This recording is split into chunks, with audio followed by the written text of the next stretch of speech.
નમસ્કાર મિત્રો, જો તમને લાગતું હોય કે સમુદ્રમાં જહાજોને તોડી પાડવા એ સરળ છે તો તમે ભૂલ કરો છો.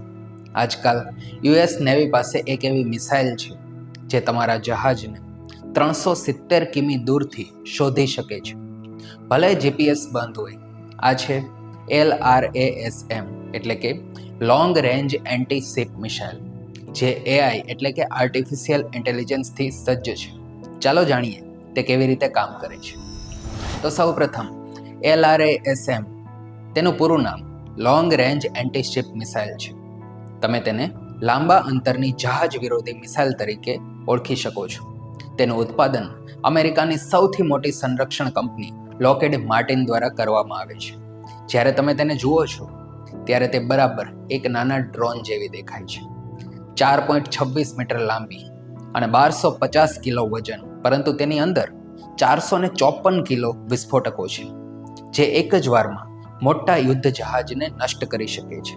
સરખામણી માટે જૂની હાર્પૂન મિસાઇલમાં માત્ર 227 કિલો વજનનું અને અત્યાર સુધીમાં 100થી વધુ મિસાઇલો બનાવવામાં આવી છે. તો તેની વાસ્તવિક શક્તિ શું છે? હું તમને 3 મુખ્ય બાબતો જણાવવા જઈ રહ્યો છું.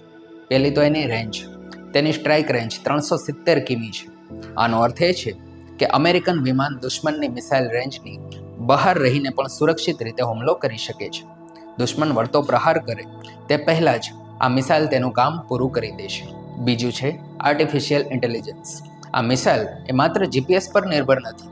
જો દુશ્મન જીપીએસ સિગ્નલ જામ કરી દે તો પણ તે કામ કરે છે, કારણ કે તેમાં થર્મલ કેમેરા છે જે ગરમ એન્જિનને શોધી લે છે, અને RF સેન્સર છે જે દુશ્મનના રડાર સિગ્નલને પકડી શકે છે.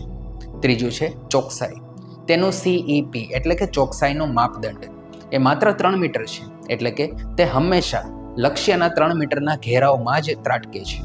તે એક તીરની જેમ જહાજના સૌથી સંવેદનશીલ ભાગ પર સીધો જ પ્રહાર કરી શકે છે. હવે એ બાબત ઉપર આવીએ કે આ મિસાઇલ કેવી રીતે કામ કરે છે. આ મિસાઇલ એકદમ સરળ રીતે કાર્ય કરે છે. તેનું પ્રથમ સ્ટેપ છે લોન્ચ, જેમાં બોમ્બર વિમાનમાંથી મિસાઇલને છોડવામાં આવે છે. શરૂઆતમાં તે એક ડ્રોનની જેમ જીપીએસ અને INS એટલે કે ઇન્ટિરિયર નેવિગેશનની મદદથી ઉડે છે અને તેના પ્રોગ્રામ મુજબ આગળ વધે છે. બીજું સ્ટેપ છે સર્ચ મોડ. જ્યારે તે દુશ્મનના વિસ્તારની નજીક પહોંચે છે ત્યારે તેના RF સેન્સર્સ એ એક્ટિવ થાય છે. હવે તે દુશ્મન જહાજના રડાર સિગ્નલને પકડવાનું શરૂ કરે છે. બરાબર એક ચામાચીડિયાની જેમ અવાજની મદદથી તે શિકાર શોધે છે. ત્રીજું સ્ટેપ આવે છે ટાર્ગેટ લોક. જ્યારે મિસાઇલ જહાજની નજીક આવે છે ત્યારે તેના થર્મલ કેમેરા ચાલુ થઈ જાય છે. હવે તેનું AI કામ શરૂ કરે છે. તે ઓળખી કાઢે છે કે કયું જહાજ દુશ્મનનું છે અને કયું નથી. પછી તે પોતાના ડેટાબેઝમાંથી ચેક કરે છે કે આ જહાજનો સૌથી નબળો ભાગ એ કયો છે. ચોથું સ્ટેપ આવે છે અંતિમ હુમલો. હવે મિસાઇલ સમુદ્રની સપાટીથી માત્ર 9 મીટર ઉપર ઉડતા જહાજ તરફ આગળ વધે છે. શા માટે માત્ર 9 મીટર જ? કારણ કે જહાજના રડાર માટે આટલી નીચી ઊંચાઈ આવતી વસ્તુને પકડવી એ ખૂબ જ મુશ્કેલ હોય છે. અને પછી એક ધમાકો અને સીધો અને સચોટ પ્રહાર. હવે મને લાગે છે કે આ એક ખૂબ જ અદ્ભુત વાત છે, પણ આ મિસાઇલ છોડવા માટે કયા પ્લેટફોર્મ વપરાય છે એ તમે જાણો છો? પહેલું છે B-1B બોમ્બર. આ સૌથી મોટી વાત છે, કારણ કે તે એક સાથે 24 LRASM લઈ જઈ શકે છે. જો તમે માત્ર 5 બોમ્બર્સ મોકલો તો 120 મિસાઇલો એક સાથે દુશ્મન પર ત્રાટકી શકે છે. F-80 super hornet. આ ફાઇટર જેટ નૌકાદળના એરક્રાફ્ટ કેરિયર્સ પર હોય છે અને દરેક વિમાન 2 LRASM લઈ જઈ શકે છે. ત્રીજું છે નૌકાદળના જહાજો. જહાજોમાં MK-41 VLS એટલે કે વર્ટિકલ લોન્ચ સિસ્ટમ નામનું લોન્ચર હોય છે, જ્યાંથી આ મિસાઇલ છોડવામાં આવે છે. અને નજીકના ભવિષ્યમાં આને F-35 સ્ટીલ્થ ફાઇટર પર પણ તૈનાત કરવામાં આવશે.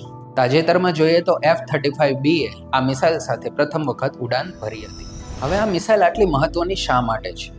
આખી દુનિયા આ મિસાઇલ વિશે આટલી ચર્ચા કેમ કરી રહી છે? ચાલો જોઈએ. જો તમે ચીન પર નજર રાખો તો તેની નૌકાદળ એ ખૂબ જ ઝડપથી વિસ્તરી રહી છે અને દક્ષિણ ચીન સમુદ્રમાં તેના અનેક લશ્કરી મથકો છે.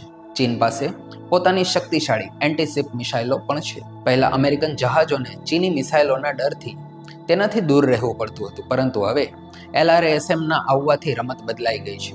હવે અમેરિકન જહાજો 370 કિમી દૂર રહીને પણ હુમલો કરી શકે છે, જ્યાં ચીનની મિસાઇલો કદાચ પહોંચી પણ નથી શકતી. તો મિત્રો, LRASM એ માત્ર એક મિસાઇલ નથી, તે એક ક્રાંતિ છે.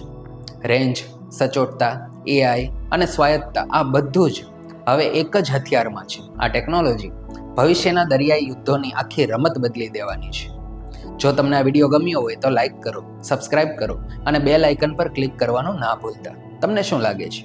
શું ભારત પાસે LRASM જેવી એડવાન્સ ટેકનોલોજી હોવી જોઈએ? કોમેન્ટમાં ચોક્કસ જણાવજો.